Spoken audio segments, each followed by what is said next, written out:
Good morning, good morning. Poulami ঘুমোচ্ছিল, ঘুম থেকে উঠেছে 8টার সময়, তারপর আবার একটু ঘুমিয়ে গেছে, আধ ঘন্টার জন্য ঘুমিয়ে গেল।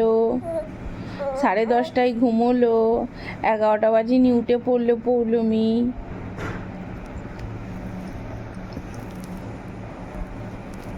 উল্টে পড়ো, উল্টে পড়ো, উল্টে পড়ো, উল্টে পড়ো, উল্টে পড়ো। বাবুরি বাবারি বাবা, বাবা।